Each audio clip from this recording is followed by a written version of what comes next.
Oke, Tania.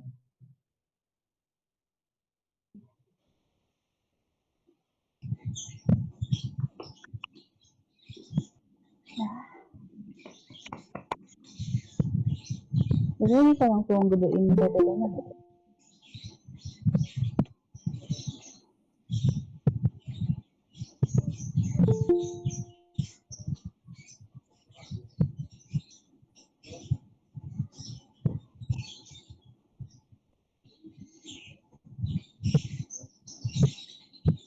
Oke, sebelumnya selamat siang teman-teman. Terima kasih juga sudah mau bergabung dalam webinar Iceberg of Psychology. Nah, sebelum kita mulai webinar kita, saya mohon untuk Suster Mika bisa tolong pimpin doa pembuka.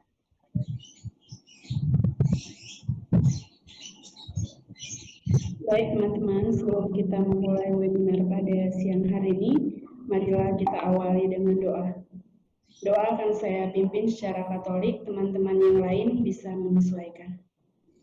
Marilah kita berdoa dalam nama Bapa dan Putra dan Roh Kudus. Bapa yang Maha Kasih, kami mengucap syukur kepadamu atas kemurahan-Mu yang kami terima sepanjang hari ini. Sebentar lagi kami akan mengadakan webinar. Semoga acara ini sungguh dapat menjadi pembelajaran bagi kami semua, dapat menjadi ajang bagi kami saling berbagi pengetahuan.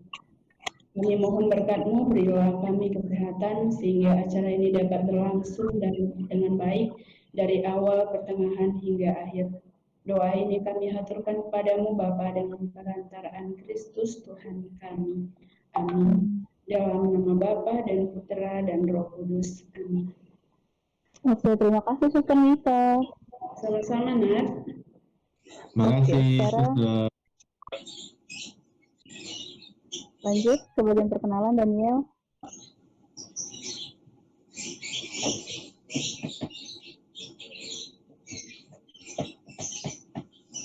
Halo, selamat siang peserta webinar ini.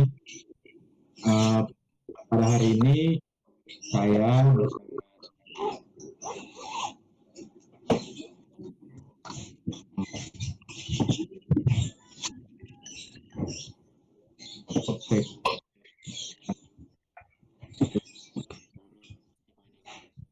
Sebelumnya terima kasih atas waktu dan kesempatan kalian yang sudah berkenan untuk hadir mengikuti webinar ini. Webinar ini berisi tentang diskusi kita bersama kalian ini dunia psikologi. Di sini saya bersama dengan teman saya yang pertama ini ada Natania, ada saya, setelah itu ada yang bertugas dari dan Suster Mika. Saya serahkan kepada Bella.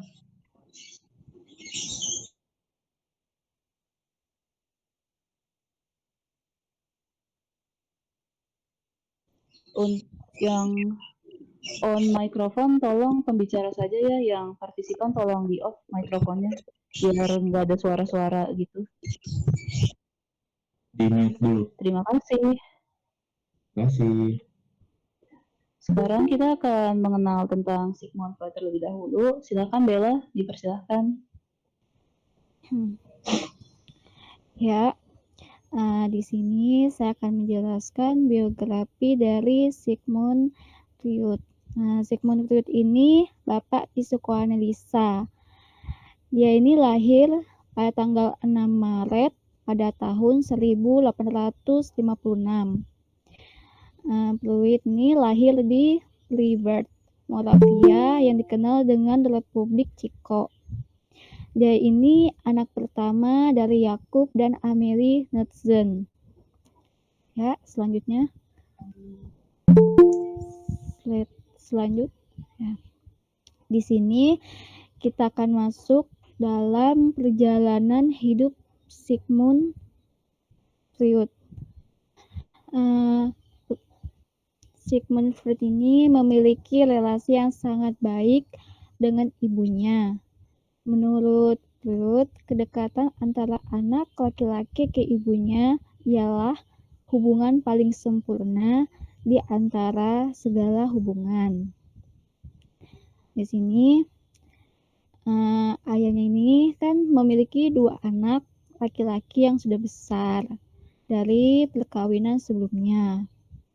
Yakob dan Amelie ini memiliki 7 anak lagi dalam 10 tahun. Dan Freud ini adalah anak kesayangan dari ibunya. Nah, ketika adik laki-lakinya ini dilahirkan, peristiwa ini sangat signifikan dalam perkembangan Freud. Ketika Freud ini berusia 1,5 tahun, ibunya melahirkan anak laki-laki yang kedua, yaitu tadi yang membuat perkembangan Freud ini menjadi psikis. Freud ini sangat membenci adiknya dan memiliki keinginan agar adiknya ini meninggal. Dia ini tidak mau kalau kasih sayang ibunya ini akan berpaling ke adiknya. Dan dia ini memiliki pikiran ingin adiknya ini meninggal. Nah, pada usia 6 bulan, adiknya Freud ini meninggal. Di situ Freud ini merasa bersalah kalau adiknya ini meninggal itu karena penyebab dari dirinya. Nah, di usia pertengahan, Freud menyadari bahwa keinginan atas kematian adiknya ini disebabkan oleh death wish. Nah, selanjutnya itu kita masuk ke remaja. Sejak remaja, Freud ini Sejak remaja, Freud ini sudah bermimpi untuk menemukan hal yang besar. Untuk menemukan hal yang besar dan menjadi terkenal. Dan Freud ini memiliki ketertarikan dengan dunia obat-obatan. Dan dia ini masuk kuliah kedokteran dan masuk ke University of Vienna Medical School. Namun dalam perjalanan karirnya ini berpindah terus-menerus. Dan Freud ini sering sekali berdiskusi serta menerbitkan buku bersama ahli-ahli medis lainnya, tetapi hubungannya selalu berakhir menjadi permusuhan. Freud juga terkadang mengalami krisis personal sebelumnya akhir dan hayatnya. Freud pun sempat membangun kelompok diskusi dengan topik-topik psikologi serta psikoanalisa. Ya, selanjutnya akan dijelaskan lagi oleh Suster Mika.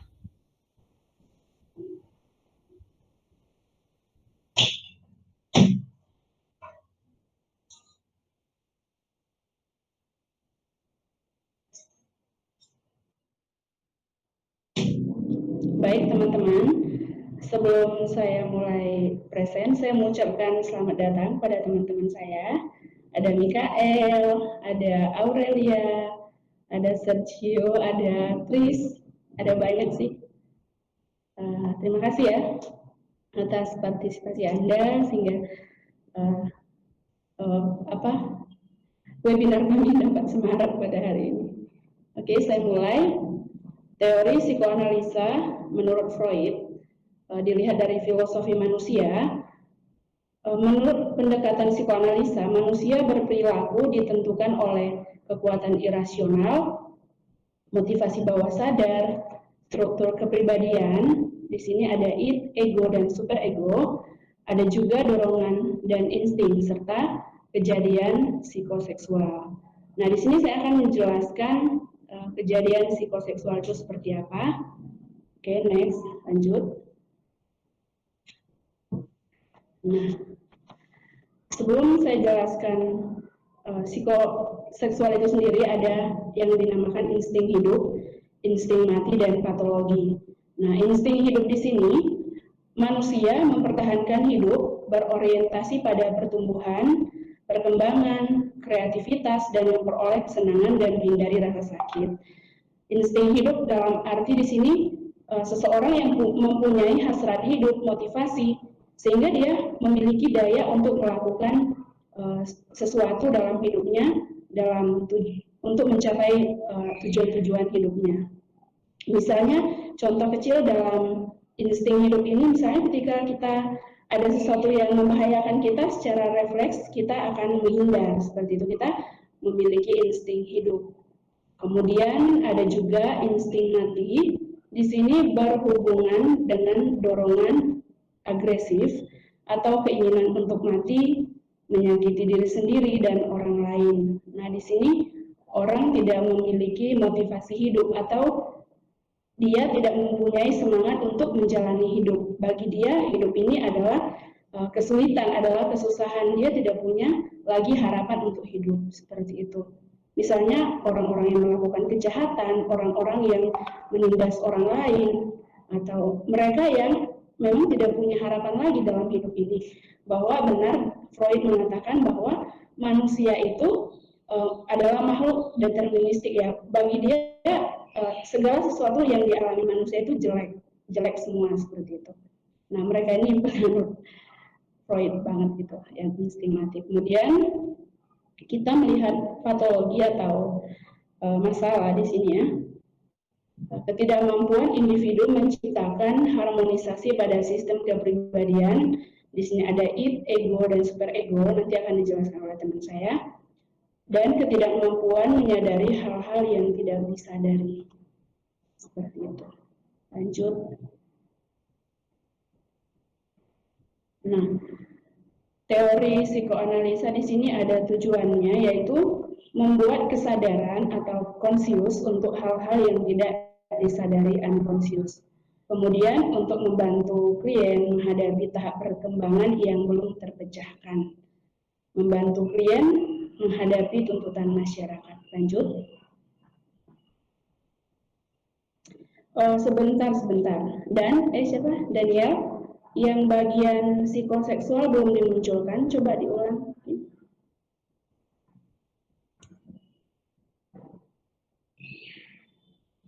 Psikoseksual. Ke depan. Oke, ini. Saya akan menjelaskan di sini psikoseksual. Kenapa ini penting bagi dalam teori psikoanalisa ini. Nah, bagi Freud, hidup manusia atau perkembangan manusia ditentukan oleh 6 tahun kejadian pertama hidup kita yang berkaitan dengan psikoseksual. Di sini pertama itu ada fase oral, yaitu 0 sampai 12 bulan, mulut sebagai zona kesenangan. Nah, artinya di sini kesenangan seorang anak itu terletak pada mulutnya melalui menghisap, menggigit. Kita sering melihat anak-anak kecil kalau ada benda atau apa suka dimasukkan ke dalam mulut, dan itu memang kesenangan buat dia. Kemudian pada masa ini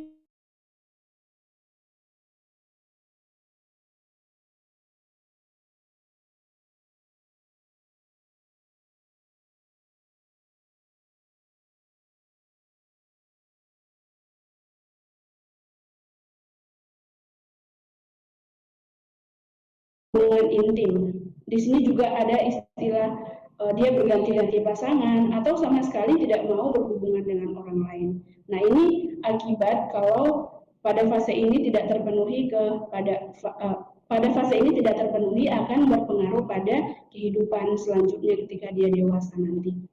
Kemudian pada fase anal usia 1-3 tahun, kepuasan dirasakan saat menahan maupun BAB. Nah, di sini kenikmatan itu ada pada daerah anus.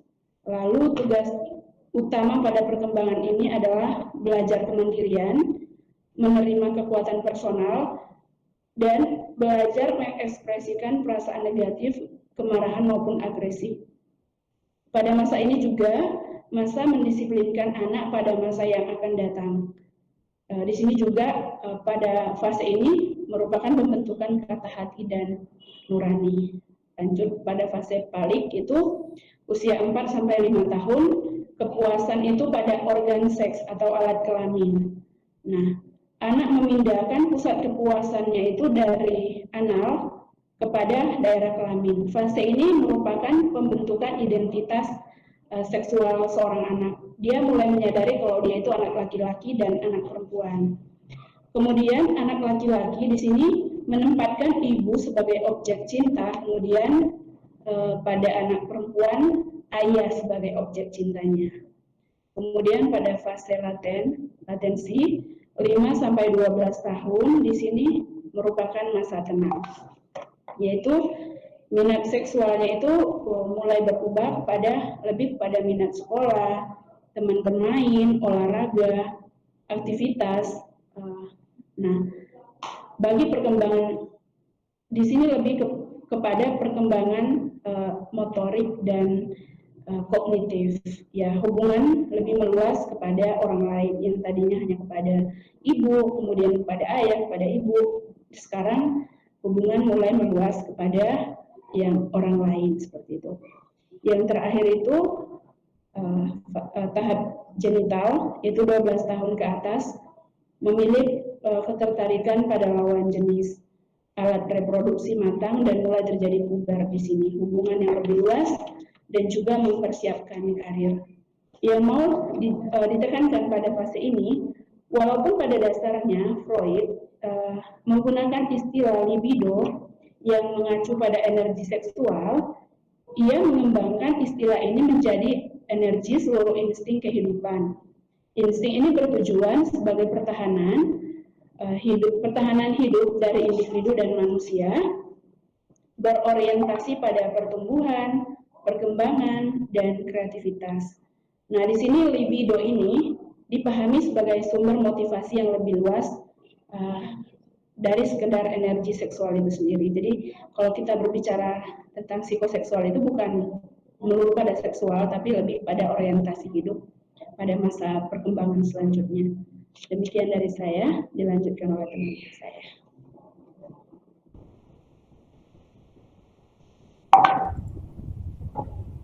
Oke, terima kasih Suster atas penjelasan tentang tahapan-tahapan psikoseksual, yaitu ada oral, terus anal, terus balik, terus masuk ke tahap selanjutnya yaitu latensi genital.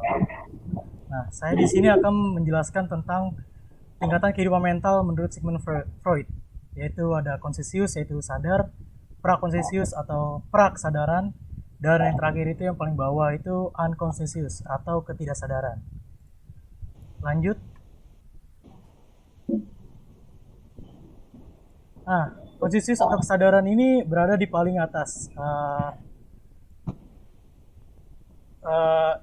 Menurut Sigmund Freud, ini merupakan bagian yang paling singkat di dalam kehidupan manusia.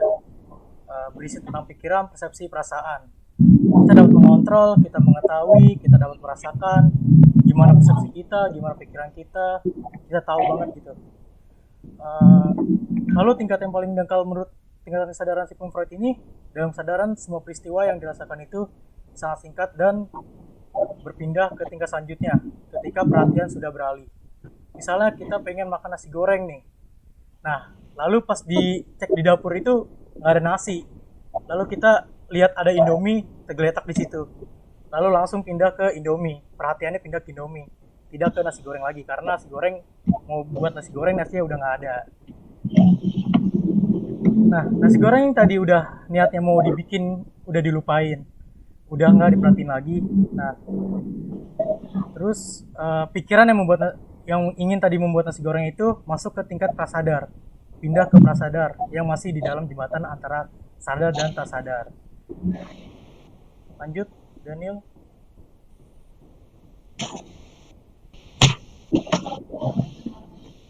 Oke, prakesadaran berada di tengah-tengah atau menjembatani antara sadar dan tidak sadar.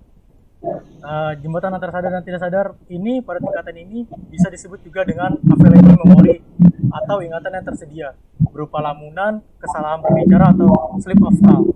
Slip of tongue contohnya misalnya ketika kita memanggil nama teman atau orang lalu tiba-tiba kita malah manggil nama orang yang berbeda, bukan nama orang yang ingin kita panggil. Itu namanya slip of tongue. Nah, intinya tuh prakesadaran ini berisi yang dari awalnya tingkat kesadaran yang tadi kita bikin nasi goreng itu yang sudah tidak perhatiin lagi. Seperti tadi ya kan, mau bikin nasi goreng, nasi nggak ada, ya udah yang ada aja yang dilihatnya yaitu Indomie dari dapur. Jadi dia malah bikin Indomie dengan banyak rasa juga ya kan Indomie itu. Jadi di pikirannya pun punya banyak pilihan tentang Indomie. Yang penting intinya tuh tubuhnya tuh makan aja. Nah, jadi nggak ada nasi goreng ya wis gitu, mie ada yang mie ya udah, yang penting kita makan gitu. Lanjut Daniel.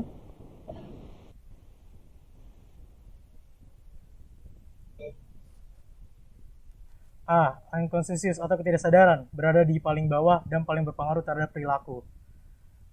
Ini tingkatan berpenting menurut Freud. Dalam ketidaksadaran ini yang berisi pengalaman traumatik. Pengalaman ini biasanya terjadi pada masa anak-anak yang ditekan oleh kesadaran dan masuk ke dalam daerah ketidaksadaran.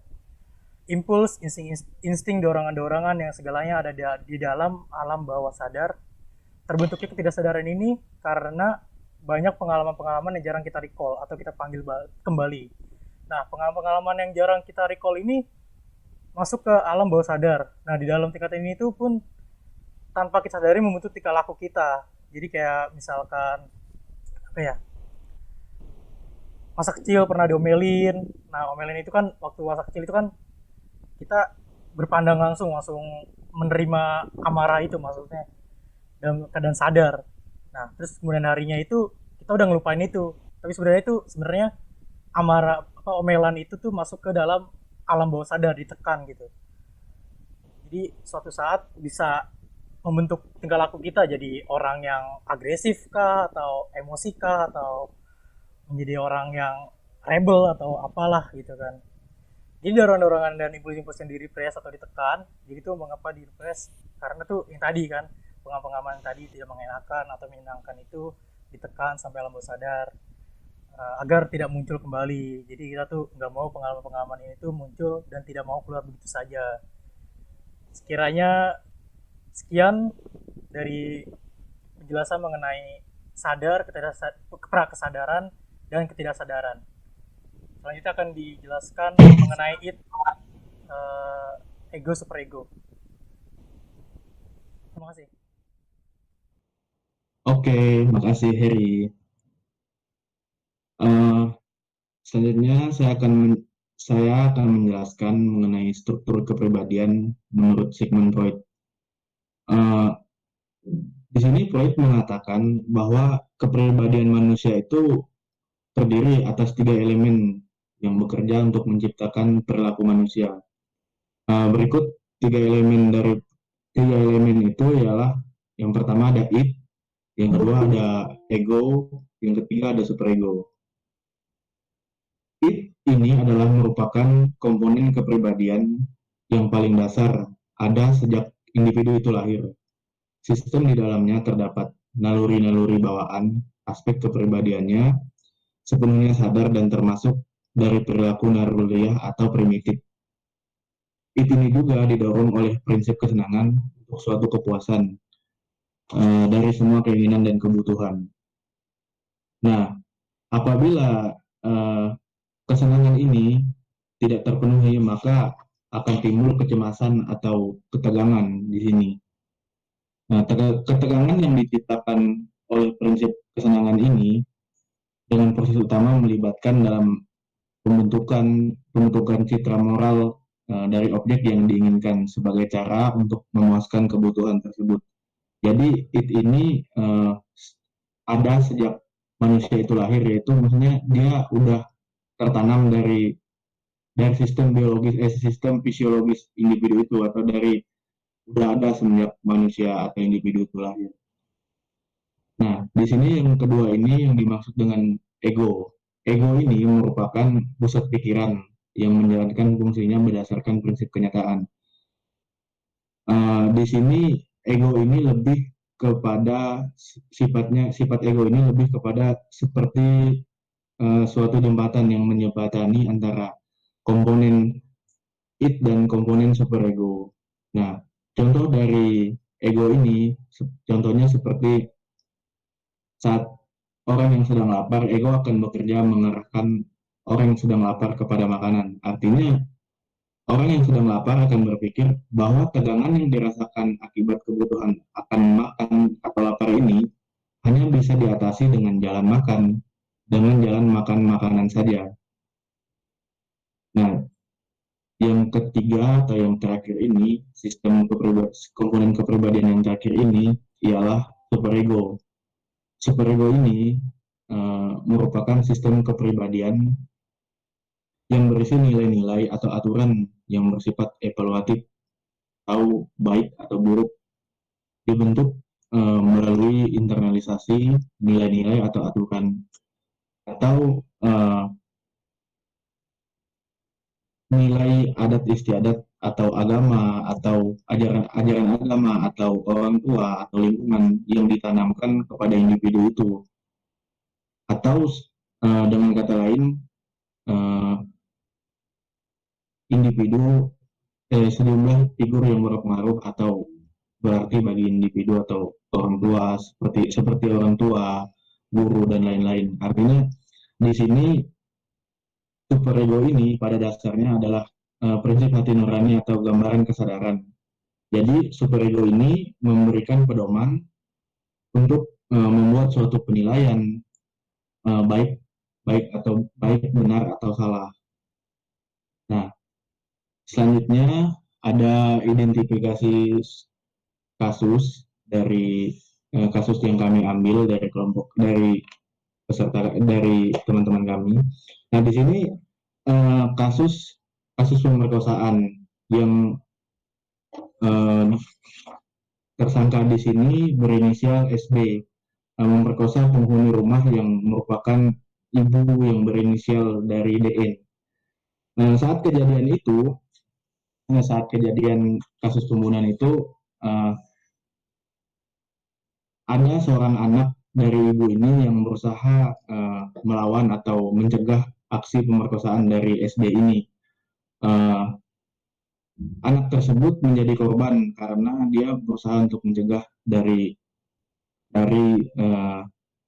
tindak kejahatan ini. Nah, kita bisa melihat bahwa orang yang tersangka ini yang melakukan tindak kejahatan ini sebenarnya memiliki insting atau memiliki komponen id yang begitu kuat. Karena kenapa di sini saya bilang dia tersangka ini mempunyai id yang begitu kuat, karena dia tidak bisa menyimbangkan ego dari tersangka ini tidak bisa menyimbangkan antara id dan superego, karena superego tadi berisi nilai-nilai atau aturan-aturan yang berkaitan dengan norma atau moral yang diajarkan oleh orang tua. Kenapa dia tidak bisa menyeimbangkan, egonya tidak bisa menyeimbangkan, id-nya tidak bisa menyeimbangkan antara superegonya, karena di sini dia sudah tahu sebenarnya ibu ini yang berinisial DN ini bukan dari istri dia udah tahu itu bukan dari istri dia, tapi dia masih melakukan suatu tindak kejahatan ini. Artinya di sini ego dari tersangka ini tidak bisa menyembatani atau tidak bisa menyeimbangkan antara id dan superego ini. Itu. Suster, bagaimana? Ada tambahan? Oke, baik. Kita lihat dari kasus itu ya. Itu tadi sudah dijelaskan oleh Daniel bahwa kalau kita lihat dari struktur kepribadian tadi itu sudah jelas ya, id-nya yang lebih kuat, kemudian super egonya yang tidak berfungsi, sehingga si ego ini tidak bisa memutuskan apa yang harus dilakukan oleh seorang individu dalam hal ini yang memerkosa ini.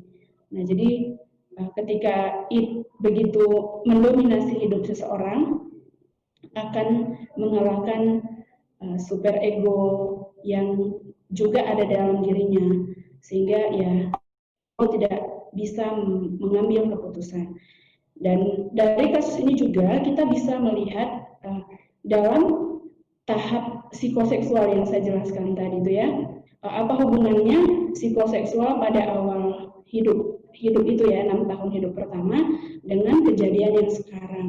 Nah, bisa kita bukan pasti, tapi bisa kita melihat bahwa dalam fase oralnya itu mungkin tidak tercapai. Bisa jadi pelaku ini dalam masa kecilnya tidak punya kedekatan dengan ibunya, karena di sini dia tidak bisa mencintai orang lain, dia tidak bisa memiliki hubungan yang baik dengan orang lain. Kemudian dia juga tidak punya kepercayaan kepada orang lain, dia menolak untuk mencintai orang lain. Juga di sini kita bisa melihat bahwa dalam diri pemerkosa ini ada insting mati. Bisa kita pastikan kalau dia memiliki insting mati. Kalau saya baca dari beritanya itu ya, dia sebenarnya kan baru keluar dari penjara setelah 15 tahun di penjara ya. Seharusnya itu sudah menjadi masa bagi dia untuk memperbaiki diri. Tapi toh dia melakukan kesalahan lagi, sehingga dia tidak bisa lagi membawa dirinya, atau insting hidup itu ternyata dia belum memiliki insting hidup itu, atau insting hidupnya hilang diganti dengan insting mati yang tidak mampu dia olah pada ya tadi itu struktur kepribadian itu, id, ego, dan super ego tadi. Id yang berkuasa sehingga si super ego juga tidak berfungsi, si ego tidak mengambil keputusan. Nah, kalau kita lihat dari gunung es sendiri itu, atau yang conscious dan unconscious itu, sebenarnya di bawah sadarnya itu kan ada masalah gitu ya, ada persoalan dari situ. Nah, sehingga ya dia melakukan kejahatan seperti itu, atau tidak dia tidak bisa mengambil keputusan bahwa itu tindakan yang tidak boleh dilakukan seperti itu. Bahkan dia memutuskan untuk membunuh juga anak yang menurut saya memiliki super ego ya, karena dia tahu moral tindakan bahwa saya harus menolong ibu saya. Dia punya super ego, punya egonya itu dia memutuskan untuk menolong ibunya. Jadi bahkan itu pun dia tidak, bahkan si penjahat ini pun tidak punya lagi rasa belas kasihan terhadap sesama seperti itu. Jadi ketiga hal itu bisa dari psikoseksual, dari gunung es, conscious unconscious, dari struktur kepribadian seperti itu.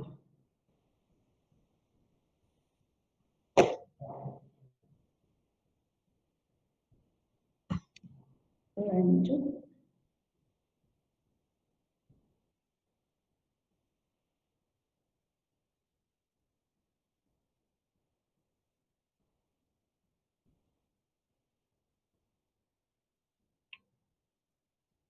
Tania udah masuk lagi kah, Suster?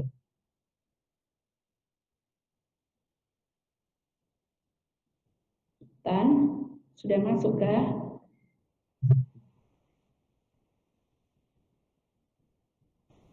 Oke. Sebentar ya, ada kesalahan teknis, kendala di laptopnya.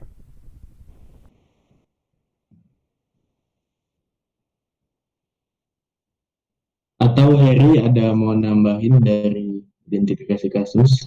Oh, untuk ini aku sih ngeliatnya dari Rangga ya. Rangga itu punya super ego yang besar gitu. Jadi dia kayak apa namanya, mau melindungi ibunya gitu, walaupun dia bodo amat dengan dirinya yang masih kecil gitu. Yang penting gue ngelindungin ibu gue gitu katanya. Menurutku gitu sih. Jadi bagus lah anak ini. Tapi sayangnya kan udah wafat ya, udah meninggal. Benar sih. Nah, itu doang sih. Lalu untuk tadi pelakunya itu bener sih, it-nya itu apa namanya, yang berkuasa, jadinya nggak bisa ngendaliin gitu, egonya ikutan it. Jadi ya untuk apa, pelakunya itu berpikir bahwa gue mau ngeluapin nafsu gue nih, ya udah, mau nggak mau ya mau nggak mau ya apa namanya, ngelawan si Rangga yang tadi apa, yang mau ngelawan pelaku ini gitu. Dia pokoknya nafsu itu udah nggak bisa tertahan gitu.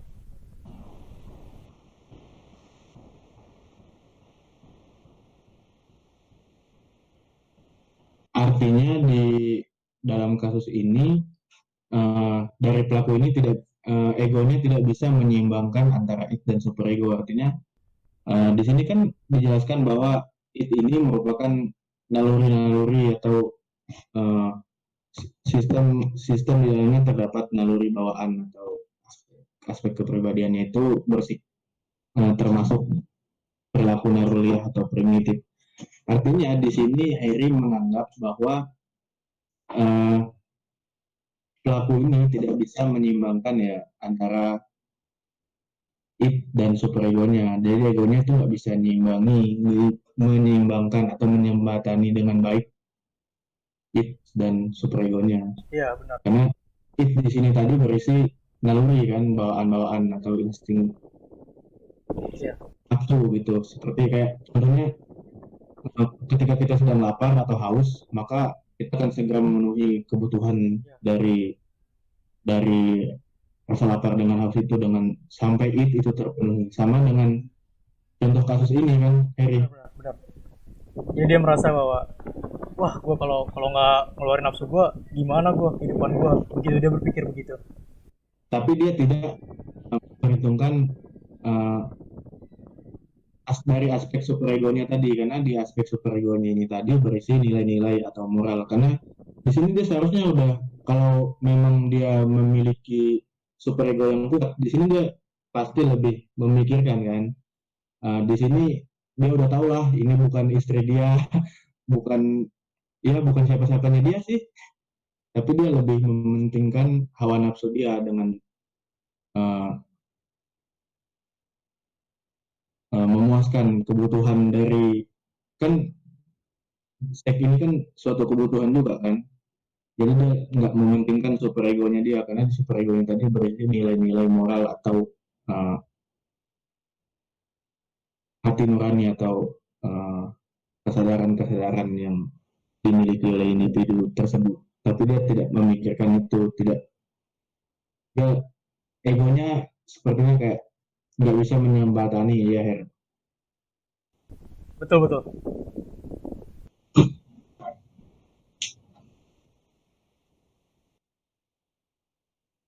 Terus Tania udah masuk belum?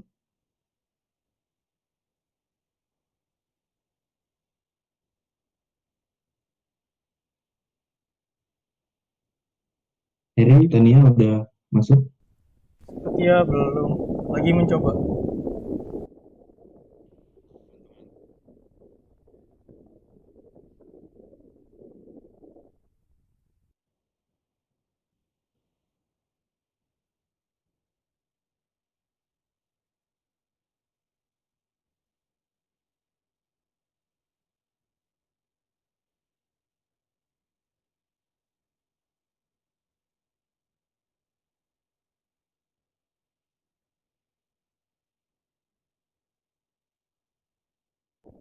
Eh, Sampai di sini peserta atau teman-teman yang hadir ini ada pertanyaan?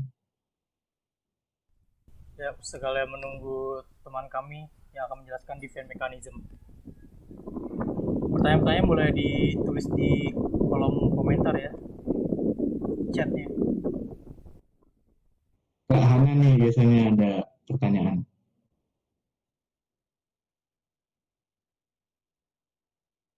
Kak Hana,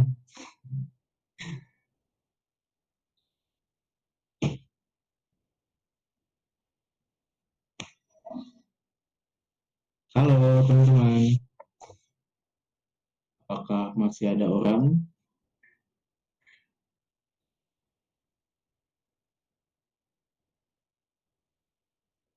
Masih ada. Tapi mungkin Ada yang mau bertanya atau mau sharing-sharing gitu? Boleh. Dan Ya, Suster. tadi ada pertanyaan dari teman saya. Ya. Tadi diisi WRC tadi. Bagaimana sih cara mengintegrasikan dorongan seks pada kasus contoh kasus tadi itu? Nah, karena kan Freud kan mengatakan bahwa manusia dikuasai oleh dorongan seks. Itu bagaimana? Cara mengintegrasikan dorongan seks pada contoh kasus tadi itu.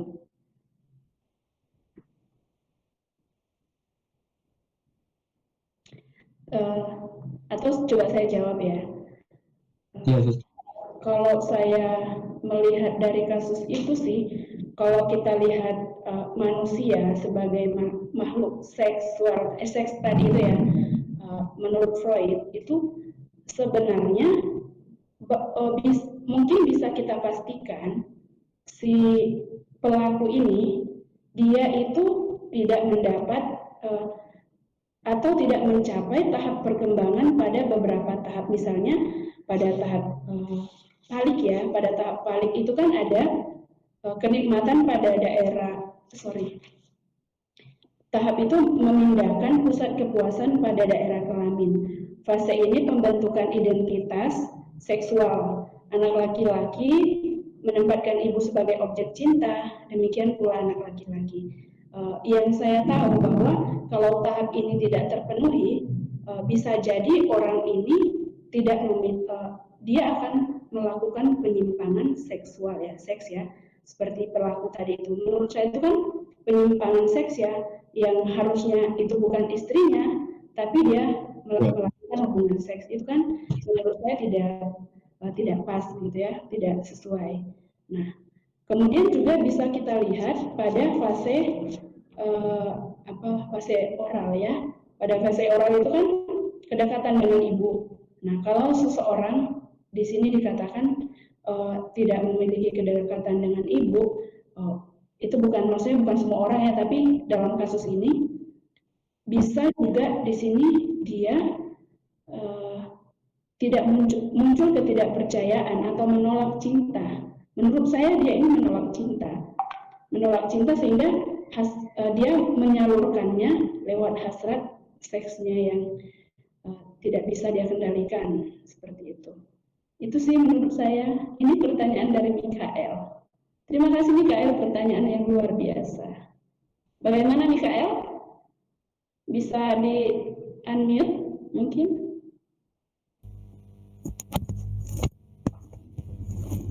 Terima kasih Suster, udah jelas. Jelas ya? Ya. Terima kasih. Teman-teman lain ada yang mau bertanya lagi?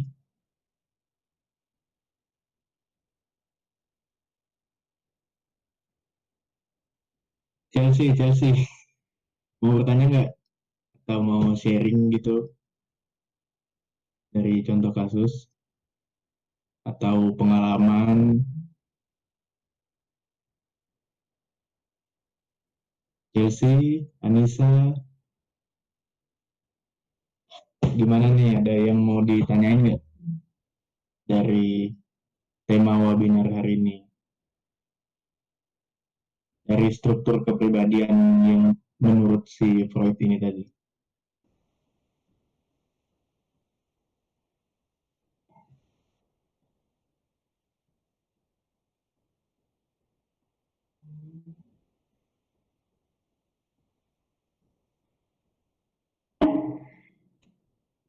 Ada pertanyaan lagi dari Aurelia. Dari Aurel, dia bertanya begini, bagaimana kita bisa melihat id, ego dan super ego itu masih ada dalam diri kita? Maksudnya bagaimana sih kita tahu itu dia masih kuat gitu, si id masih kuat atau si super ego kuat? Itu bagaimana sih cara kita melihatnya? Bisa dijawab teman-teman. Terima kasih. Oke, Suster, saya coba jawab dari pertanyaan yang baru ini tadi. Gimana sih cara kita bisa melihat id ego dan super ego ini bisa bekerja ya. Saya lebih kepada diri saya sendiri, suster. Contohnya dari kalau kita mau tahu gimana caranya kita ini masih bekerja dengan kita. Nah, di sini tadi kan dijelasin bahwa ini berisi uh, naluri atau bawaan-bawaan dari lahir. Nah, di sini contohnya kalau kita sedang merasa lapar atau haus itu kan termasuk dari it. Nah, menurut saya ketika kita masih merasa lapar atau haus itu, menurut saya uh, it kita itu masih normal, masih bekerja gitu. Nah, dan dan ego ini tadi. Nah, menurut saya kalau lebih ke ego ini kan merupakan pusat pikiran atau ego ini menjalankan prinsipnya dengan kenyataan atau dengan realitas. Nah, di sini menurut saya kalau seperti dari kasus ini, uh, kita kan udah tahu kan kenyataannya bahwa uh, ini bukan istri aku loh, bukan siapa-siapa aku. Kenapa? Tapi kenapa uh, kita mempunyai insting atau mempunyai kemauan seperti melakukan hubungan seks ini tadi. Nah, menurut saya di sini lebih ditekankan prinsip kenyataan itu bahwa faktanya gitu loh, ini bukan siapa-siapa aku. Nah, gitu. Tapi kalau dilihat dari super ego ini kan berisi nilai atau moral. Nah, menurut saya eh, kepada diri kita sendiri. Contohnya ya kayak kayak seperti kita melaksanakan webinar ini. Uh, Menurut saya di sini uh, kan tadi sebelum kita melaksanakan webinar tadi kan kita udah sempat dibilangin gitu kalau saat sesi acara berlangsung itu peserta tidak diperkenankan untuk menyalakan mikrofonnya. Jadi menurut saya itu salah satu kepatuhan dari peserta yang tidak menyalakan mikrofon saat panitia menjelaskan materi itu. Menurut saya itu sudah termasuk dari super egonya kita sebagai individu. Jadi itu kan berisi aturan atau moral atau cara-cara yang bersifat hati nurani tadi atau yang uh, bersifatnya evaluatif tadi. Begitu sih menurut saya, suster. Yang lebih simpel yang menurut saya yang bisa kita pahami dari struktur atau tiga komponen kepribadian ini menurut Freud yang tadi seperti ego dan superego. Menurut saya sih seperti itu sih, suster, yang lebih simpelnya yang kita tahu dari struktur kepribadian ini, yang kita menganggap bahwa ego dan superego kita tadi bekerja atau tidak di dalam kepribadian kita sebagai individu. Teman-teman lain bisa ada yang mau menambahkan, boleh?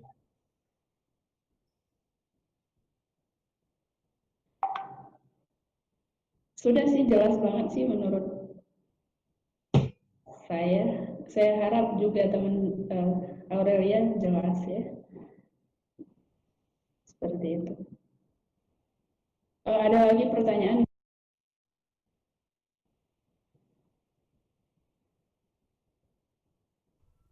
Apakah orang terkena kasus seksual ini bisa disembuhkan? Dari Agnes Oda. Terima kasih Agnes atas pertanyaannya. Terima kasih Agnes. Sama-sama. Bagaimana, suster? Apakah orangnya? Nah, kalau dalam saya jawab ya, kalau dalam teori psikoanalisa sih kan di sini juga ada dari kasus itu ada teknik sih, ada teknik khusus untuk mengatasi masalah itu.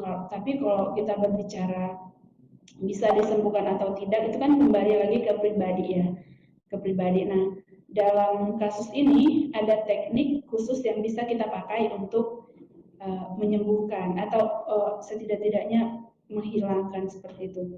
Nah, di sini ada kalau misalnya dia bisa berkonsultasi dengan konselor atau psikolog itu, nah di sini ada modelnya itu hipnosis. Kita bisa hipnotis dia untuk supaya menghilangkan ingatan akan penyimpangan seksual yang dilakukan. Kemudian juga ada asosiasi bebas. Asosiasi bebas di sini, Agnes, maksudnya itu ketika dia datang bimbingan, kita itu akan mengajukan pertanyaan-pertanyaan, atau bukan mengajukan pertanyaan, maaf saya salah, kita membiarkan dia mengungkapkan perasaan-perasaan dia atau masalah-masalah dia. Nah, mungkin diawali dulu dengan hipnosis, kemudian kita kasih dia kebebasan untuk mengasosiasi bebas terhadap apa yang dia rasakan.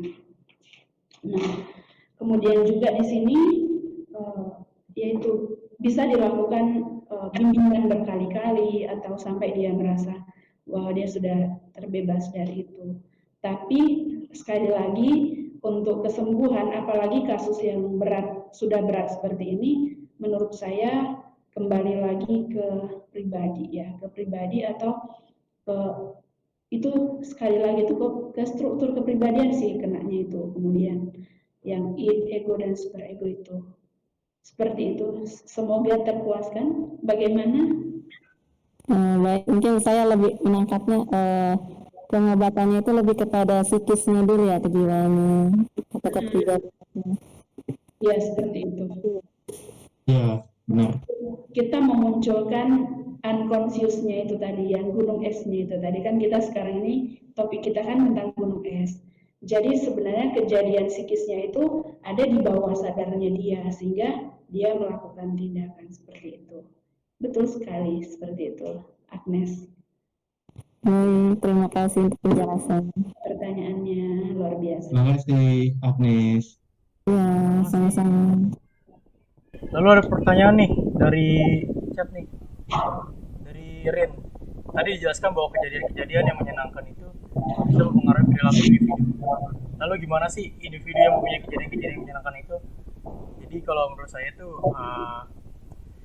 hal-hal yang baik gitu, kayak waktu dulu kejadian yang baik tuh kayak dikasih hadiah oleh orang tua gitu, terus melakukan kesalahan atau apa gitu yang dianggap oleh orang tua tidak baik, terus diberikan pengertian, penjelasan kalau ini tuh mempunyai konsekuensinya tersendiri gitu. Jadi itu akan membentuk pribadi individu itu menjadi lebih baik gitu, menjadi pribadi yang tidak reckless atau rebel gitu. Sekiranya gitu sih. Mungkin ada dari teman-teman yang mau nambahin.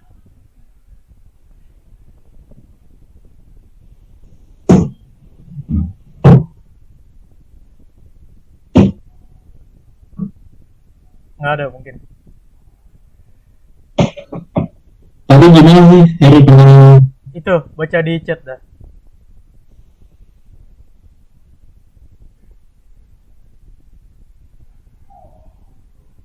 Kejadian menyenangkan itu bisa mempengaruhi perilaku individu. Lalu gimana sih individu yang mempunyai kejadian menyenangkan itu?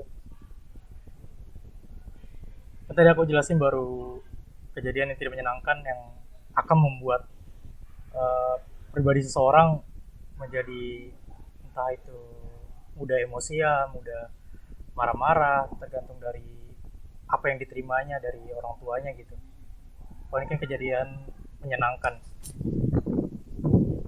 yang pasti dapat diberikan pengertian oleh orang tuanya gitu sih. Ya. Gimana yang lain? Cukup jelas sih. Cukup jelas. Rin, gimana Rin? Apakah sudah nangkep? Apakah kurang puas? Iya. Bisa. Karena emang terbalikannya dari ditanyain lagi. Iya, karena emang hal-hal yang kejadian menyenangkan pada masa lalu itu terbalikan dari ketidak menyenangkan gitu. Iya. Yang gitu sih kiranya. Oh iya, gimana ini Tania? Apakah sudah bisa masuk? Hadir, tapi aku bakal off cam-nya. Sebelumnya minta maaf, kayaknya ada kesalahan di laptopnya. Jadi kalau mau on cam kayak langsung error gitu. Boleh langsung ke defense mechanism. Oke, kalau belum ada pertanyaan lagi, dilanjut ya, teman-teman.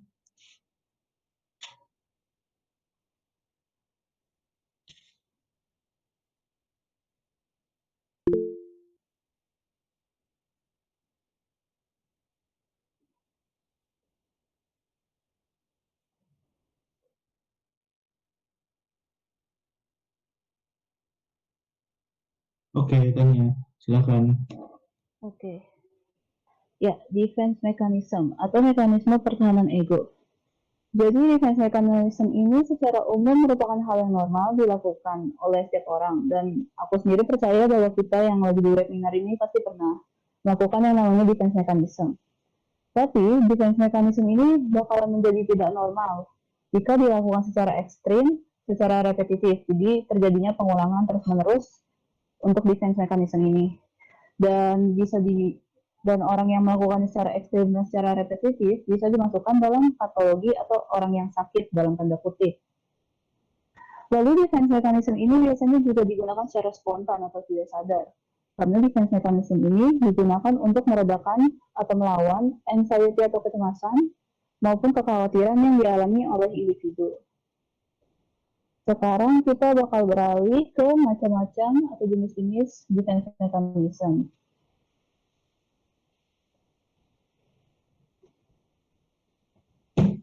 Di sini ada dua jenis defense mechanism. Yang pertama itu represi, dan ini defense mechanism yang istilahnya paling mendasar lah, paling sering banget dilakukan, dan aku yakin setiap orang di webinar ini pernah melakukannya. Represi ini konsepnya sederhana, jadi seperti yang sudah dijelaskan Harry tentang gunung es itu, dari misalkan kita memiliki hal-hal traumatis, pikiran-pikiran yang tidak menyenangkan, yang membuat kita khawatir, dari bagian alam bawah sadar atau unconscious dia akan naik biasanya hal-hal traumatis ini sampai ke titik kesadaran. Nah, ketika kita memikirkan hal itu, kita akan merepress atau menekan hal-hal traumatis dan tidak menyenangkan ini untuk kembali ke alam bawah sadar agar tidak diingat-ingat lagi. Lalu yang kedua ada denial atau penyangkalan. Ini juga lumayan sering lah ya digunain. Nah, biasanya denial ini dilakukan ketika ada kejadian traumatis yang belum bisa diri kita sendiri terima lah. Jadi kita melakukan penyangkalan. Contoh nyatanya tuh kebetulan teman aku ada salah satu orang tuanya yang meninggal beberapa waktu lalu, dan akhirnya aku dan teman-teman aku mencoba untuk berkunjung ke dia lah, kayak semacam buat menghibur aja. Terus kita pikir ini bakal nangis-nangis nih kayaknya, karena kan itu dia orang tuanya baru meninggal beberapa lama kan, baru seminggu lah. Tapi ternyata pas kita lihat, dia senyum-senyum aja, dia kayak bahkan masih bisa bercanda segala macam. Nah, ini tuh denial, ini bisa dibilang penyangkalan. Orang yang biasanya tabah dengan kejadian traumatis nih kurang lebih mirip-mirip dengan penyangkalan, kayak dia menganggap situasi ini tuh kayak gak apa-apa lah, kayak dia menyangkal kalau sebenarnya salah satu orang tuanya udah meninggal, jadi dia mencoba menghibur diri dengan bersikap tabah dan lain sebagainya. Lalu yang ketiga ini ada rasionalisasi. Rasionalisasi ini sih membuat penjelasan rasional tentang suatu perilaku sehingga dapat diterima oleh diri sendiri. Dan biasanya rasionalisasi ini untuk meredakan kecemasan yang dialami. Jadi misalkan contohnya adalah kita misalkan punya pacar nih, tapi pacar kita sempat selingkuh nih dari kita. Nah, terus akhirnya kita jadi semacam kepikiran, selingkuh juga kali ya. Nah, jika kasusnya di situ, rasionalisasi kita akan bilang, dia sempat selingkuh ke aku kok, masa aku nggak boleh. Nah, itu tuh yang dinamakan rasionalisasi. Lalu ada reaksi formasi. Penjelasannya reaksi formasi ini menyamar dalam bentuk yang berlawanan dengan bentuk aslinya. Mungkin agak rancu definisinya, tapi untuk contohnya sih ya, biar gampang tuh. Misalkan seorang anak membenci ibunya, orang tuanya. Tapi kalau bukan di masyarakat kita doang sih, pasti di seluruh orang bakal mikir anak yang membenci orang tuanya itu durhaka gitu, anak gak baik lah segala macam. Nah, karena si anak ini memikirkan lingkungannya, dia tuh otomatis merubah rasa bencinya itu jadi sayang. Dia jadi pura-pura menyayangi ibunya dengan cara yang salah, overprotective atau terlihat dipaksa agar bisa diterima oleh masyarakat lah, agar dia tidak dihakimi. Lalu ada displacement. Displacement ini melampiaskan anxiety-nya, kecemasan ke tempat yang salah atau yang berbeda. Misalkan kita kena marah sama dosen kita nih, misal tugasnya salah lah segala macam, tapi rasanya nggak mungkin kalau kita ngelawan karena kita takut dikasih nilai jelek atau bahkan digagalin di mata kuliah itu. Nah, di displacement ini kita marah padahal ke dosennya, tapi yang kena nanti bakal keluarga kita, teman kita, pokoknya itu kita tuh menyalurkan amarah kita ke orang yang bukan seharusnya kita salurkan. Selain sikap agresi atau emosi, displacement ini juga biasanya dilakukan ketika adanya dorongan seksual. Jadi kalau ada dorongan seksual, untuk meredakan impuls itu yang ada, biasanya orang-orang mungkin akan cuci tangan, pokoknya melakukan hal-hal yang menghilangkan atau meredakan dorongan seksual tersebut. Displacement juga bisa keluar dalam bentuk mimpi. Misalkan kita benci banget nih sama satu orang, kayak kesel banget gitu. Tapi kita nggak mungkin ngelakuin apa-apa ke dia karena kalau kita melakukan kekerasan atau sebagainya, itu bisa aja melanggar norma hukum. Nah, ketika kita benci dengan seseorang, bisa aja nih, menurut Sigmund Freud, akan terbawa dalam mimpi, lalu mimpinya dianalisis. Misalkan ketika kita benci seseorang, kita bakal mimpi kucing ketabrak mobil atau segala macam. Nah, Sigmund Freud atau orang-orang psikoanalisa akan menganalisis mimpi itu sebagai bentuk kebencian, bentuk dari defense mechanism displacement. Lalu ada fiksasi. Fiksasi ini seperti yang sudah dijelaskan Suster Mika di awal, bila tahap perkembangan psikoseksual ini tidak terpuaskan, lalu ketika individu ini ingin maju ke tahap berikutnya di masa yang mendatang ketika ia dewasa, tahap perkembangan psikoseksual yang tidak terpuaskan ini akan selalu terbawa. Misalkan untuk fiksasi oral, orang biasanya akan merokok, makan, berbicara berlebihan, atau bahkan sikap menggigit-gigit pensil. Sementara untuk contoh fiksasi anal, biasanya orang akan menjaga kebersihan, kayak apa-apa mau dibersihin gitu. Lalu ada tahap regresi, ada defense mechanism regresi. Di regresi ini ketika kita mengalami tekanan atau kecemasan, kita akan kembali ke tahap perkembangan awal. Tahap perkembangan awal di sini maksudnya adalah ketika sikap-sikap kita ketika masih bayi, masih anak kecil. Dan memang biasanya regresi ini cukup terjadi pada anak-anak. Misalkan jika anak kecil nih, dia punya adik bayi yang baru lahir, dan dia merasa terancam dengan kehadiran adik bayinya ini. Dia bisa saja kembali ke tahap perkembangan awal, yaitu sering mengompol, karena dia merasa terancam. Mengompol itu adalah defense mechanism regresi miliknya. Atau contoh orang lain nih, ketika orang dewasa mengalami tekanan di pekerjaannya, bidang studinya, segala macam, dia bakal di rumah doang, selimutan, kayak di kasur, kayak nggak mau keluar dari rumah sama sekali. Itu kan kalau kita perhatikan anak kecil juga suka gitu ya, kalau misalkan ngambek segala macam, mereka tuh baunya kayak selimutan, kayak diem doang di kamar. Nah itu tuh tahap regresi yang mungkin yang cukup sering terjadi lah di orang dewasa. Lalu ada proyeksi. Nah, proyeksi ini ia memindahkan perasaan-perasaan tidak enak yang biasanya berasal dari unconscious atau alam bawah sadar kita dipindahkan ke orang lain. Contohnya apa ya? Oh, misalkan ini deh, anak cewek nih SMA, terus dia tuh menganggap laki-laki yang lebih tua tuh apa ya, kayak sering ngegodain dia, sering ngerayu dia gitu. Padahal mungkin saja itu merupakan sebenarnya unconscious dirinya, alam bawah sadarnya. Jadi sebenarnya bisa aja si cewek SMA ini tuh sebenarnya suka lah tipenya tuh yang cowok yang lebih tua, tapi dia mengaku malu untuk mengakuinya. Jadi dia kayak istilahnya proyeksi ini memutarbalikan fakta lah. Jadi seakan-akan si cowok ini yang ngegodain dia, padahal bisa saja sebenarnya si cewek SMA ini yang sebenarnya suka. Lalu yang ke-9 ada introyeksi. Nah, introyeksi ini adalah kebalikan dari proyeksi. Jadi, introyeksi ini sih intinya kita mengambil kualitas positif dari orang lain. Orang mengambil karakteristik yang dilihat lebih baik agar membuat dirinya sendiri lebih baik. Jadi akan ada perasaan dari kita inferior menjadi ke superior. Contohnya tuh ya kayak kita gini lah, misalkan kita mengidolakan satu orang nih.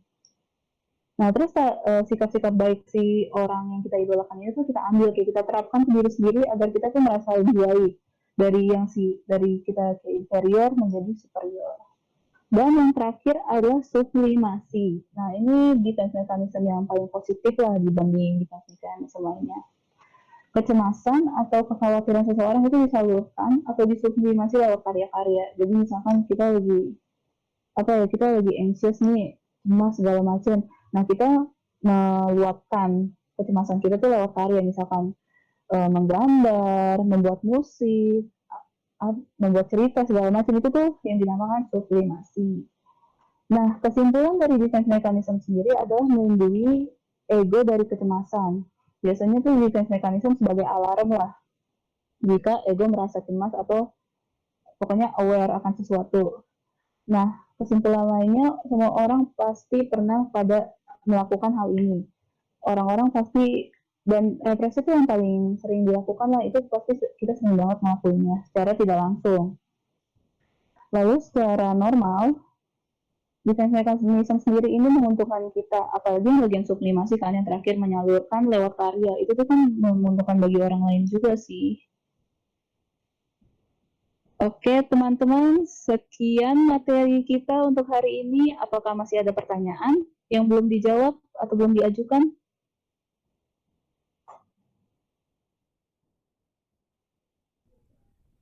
Kalau misalkan malu bertanya lewat suara boleh, lewat chat aja, nggak apa-apa, diketik. Itu ada pertanyaan tuh di chat.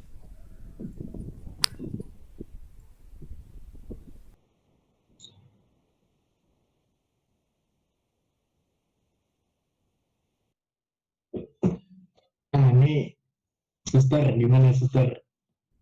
Lalu kira-kira tidak ada pengobatan secara rohani atau agama kepada orang tersebut? Suster nih, gimana? Ini ngelanjutin pertanyaan yang mana tadi? Lalu kira-kira ada tidak pengobatan secara rohani kepada orang tersebut? Wah, berat ya ini, kita sudah bicara soal rohani ya. Moral ke agama. Apakah kita tanya pakarnya di sini? Gimana sih? Aduh, bagaimana ya?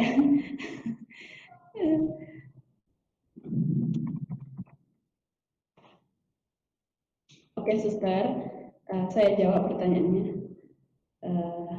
Agnes Odang, saya jawab pertanyaannya. Kira-kira ada tidak pengobatan secara rohani kepada orang tersebut? Kalau dibilang pengobatan sih menurut saya bukan soal lebih kepada pengobatan ya, tapi mungkin menurut saya lebih kepada bimbingan rohani kali ya. Bimbingan rohani seperti itu. Kalau soal pengobatan itu tidak ada yang mengobati secara rohani gitu. Tapi orang ini bisa kita ajak untuk hidup rohaninya lebih baik, sehingga tidak terjadi kasus yang seperti itu. Mungkin seperti itu. Bagaimana, Her? Iya, suster, benar. Menurut saya juga kalau kayak pengobatan secara rohani itu tidak ada sih. Tapi kalau untuk memberikan bimbingan rohani kepada, contohnya seperti tersangka yang melakukan kasus pemerkosaan tadi, kita sebagai seorang konselor atau psikolog ini tadi boleh memberikan bimbingan rohani kepada tersangka ini atau kepada klien yang dari tersangka kasus ini tadi, agar di sini super ego dari orang ini tadi lebih kuat gitu, karena super ego ini lebih kepada ajaran atau moral yang diberikan kepada pada individu ini tadi. Itu sih menurut saya pertanyaan dari Suster Agnes. Kalau dari pengobatan secara rohani itu sepertinya menurut pandangan saya itu tidak ada. Tapi kalau kita memberikan bimbingan rohani itu ada, Suster. Ya, Terima menjadikan manusia lama menjadi manusia baru ya. Seperti itu kira-kira. Mengubah habitnya tadi yang awalnya habitnya tidak baik, bisa lebih baik lagi ke depan. Ya, kalau saya tambahin. Benar ya? Kalau kita berbicara tentang Freud sih, Freud ini kan seorang ateis ya. Jadi udah pasti kita di sini maksudnya nggak ada istilahnya rohani seperti itu. Tapi Karena kita ini berhubungan dengan manusia, karena kita ini kan profesi yang menolong manusia, maka baik juga pertanyaan suster itu ya, artinya kita di sini punya panggilan untuk membantu dia dalam proses bimbingan rohani. Apalagi misalnya kalau saya suatu hari nanti jadi konselor, kan saya suster gitu ya, sambil saya kasih bimbingan rohani seperti itu ya, sekalian ada teknik-teknik konseling itu sendiri, dan saya masukkan juga bimbingan rohani seperti itu, bisa jadi seperti itu. Itu sih. Bagaimana? Berarti lebih kepada mengarahkan pribadi tersebut untuk mengenal Tuhan itu sendiri dengan berbagai macam ajarannya itu ya mungkin ya. Begitu suster. Baik, terima kasih. Terima kasih suster. Sama-sama. Terima kasih suster. Sama-sama. Seru ya ternyata. Itu ada lagi ya di chat. Lagi pertanyaan. Pada kasus pemerkosaan, seringkali korban. Halo, satu lagi. Iya, silakan. Halo. Kalian kan ini masih muda-muda nih. Ketika kalian misalnya pada posisi itu, bagaimana cara kalian menanggapi atau mengatasi hal tersebut? Pengandaian.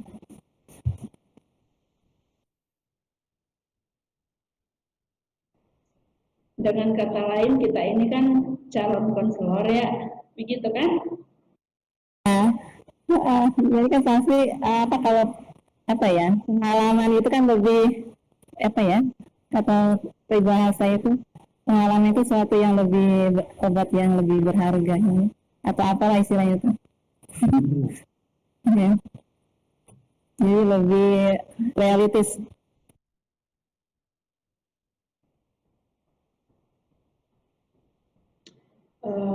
Oke, karena ini berhubungan dengan suster. Kalau itu sih suster, kalau menurut saya sih, kita kan belajar di bimbingan konseling ini kan, ibarat kata itu ada istilah, kita ini berobat jalan ya suster.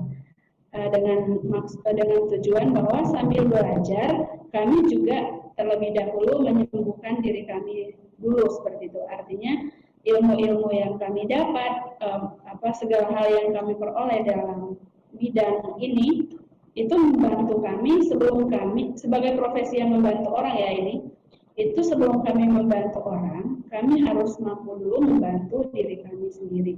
Jadi menurut kami menghadapi situasi itu atau melihat kenyataan atau kasus-kasus yang terjadi di tempat kita, di dunia kita saat ini, menurut saya ya justru kami belajar dari kasus-kasus itu untuk kami lihat apakah dalam diri kami ada seperti itu, kemudian kami menyembuhkan dulu apa sih yang tidak beres dalam diri kami, kemudian ya bisa diterapkan untuk membantu orang lain seperti itu.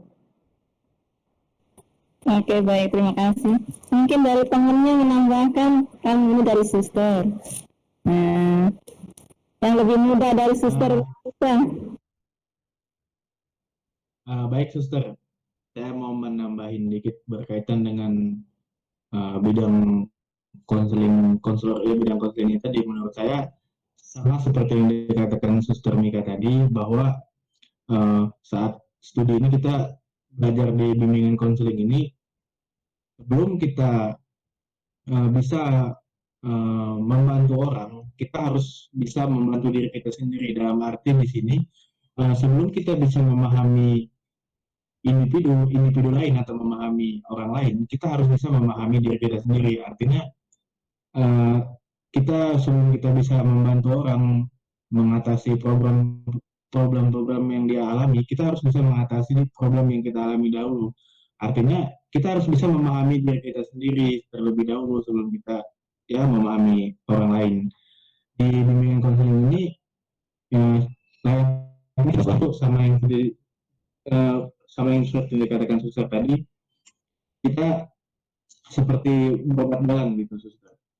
Artinya kita harus lebih tahu, lebih mengenal siapa diri kita sendiri sebelum kita masuk ke dunia pekerjaan kita nanti di bidang bidang ini, di bidang konseling ini tadi. Artinya kan di bimbingan konseling ini tadi adalah profesi yang menolong gitu. Jadi sebelum kita bisa menolong orang lain, kita harus bisa menolong diri kita sendiri tadi terlebih dahulu, lebih bisa memahami diri sendiri. Begitu sih suster menurut saya kalau implikasinya kepada profesi ini, kepada diri kita sendiri gitu. Baik, terima kasih untuk jawabannya. Terima kasih suster Agnes. Ya, sama-sama. Ada pertanyaan nih ya di bagian chat dari Elena. Pada kasus pemerkosaan, seringkali korban cenderung memendam dan berusaha menghindari dan tidak mengungkit kejadian tersebut di mana sebenarnya kurang baik. Apakah ada cara supaya kita punya defense mechanism yang baik? Kalau aku pribadi sih ya bilang tuh sebenarnya defense mechanism emang tujuan utamanya untuk meredakan kecemasan kita kan ya. Jadi apa namanya kalau kita merasa cemas atau khawatir itu pasti istilahnya dihilangkan dengan melakukan defense mechanism. Jadi kalau misalkan ditanya defense mechanism yang lebih baik tuh kayaknya apa ya kurang ada aku bilang mungkin sublimasi sih yang paling positif kan defense mechanismnya. Jadi ketika kamu ngerasain hal-hal traumatis ini datang lagi ke bagian kesadaran atau conscious itu ya bisa kamu lakukan dengan mencurahkan lewat karya-karya gitu sih. Atau mungkin kalau misalkan memang pernah kejadian traumatis gini mungkin diterapi terlebih dahulu kayak istilahnya psikisnya disembuhkan terlebih dahulu nanti baru defense mekanismenya dia nggak terlalu berlebihan atau repetitif begitu sih. Ada yang mau nambahin?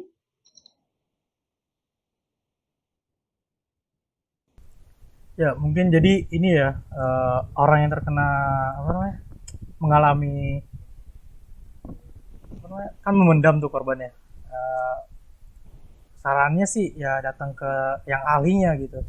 Menceritakan kejadian-kejadian itu. Nanti baru dirundingkan lagi dengan keluarga. Supaya keluarga bisa menerima sih. Tapi kalau menjadi korban pemerkosaan itu lebih baik ya yang paling dekat dulu ya keluarga gitu. Jadi mengerti keadaan anaknya.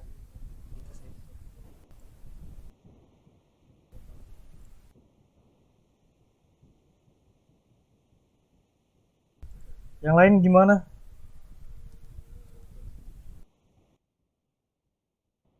Teman-teman,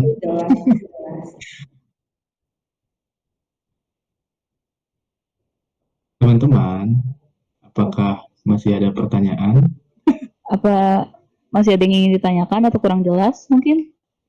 Atau ada yang kurang jelas, boleh sharing lagi.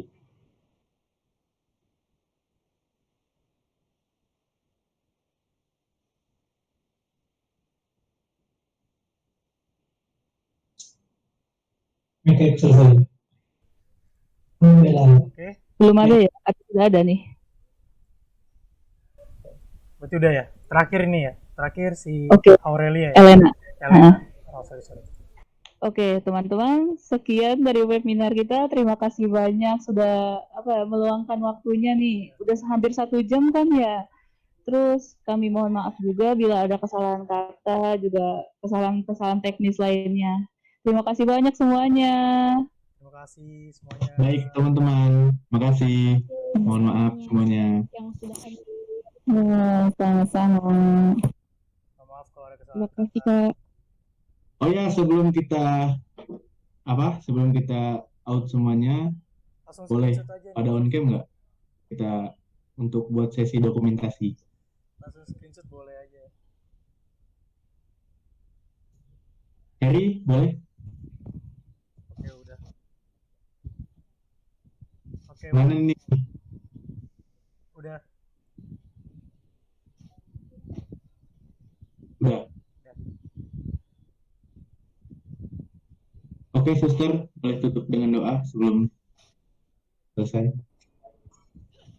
Baik, teman-teman, kita tutup dengan doa. Terima kasih atas kesediaan Anda semua.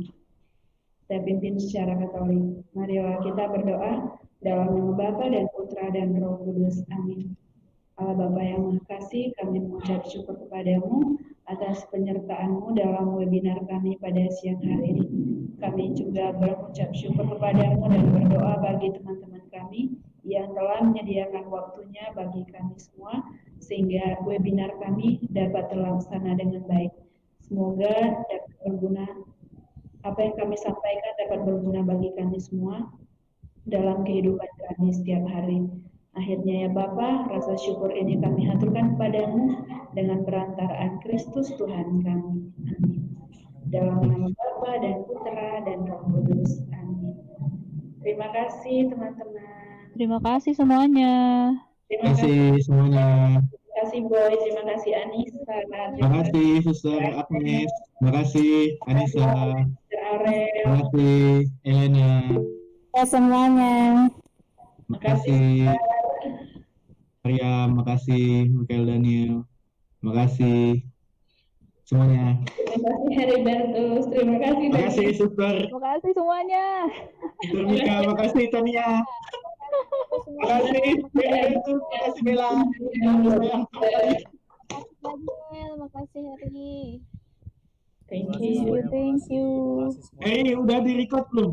Udah, Udah di save? udah di save. Belum, Oke. masih Sip, record. sip, sip. Masih record. Terima kasih Stop record semuanya. aja sekarang nggak apa-apa. Stop record ya. Thank you.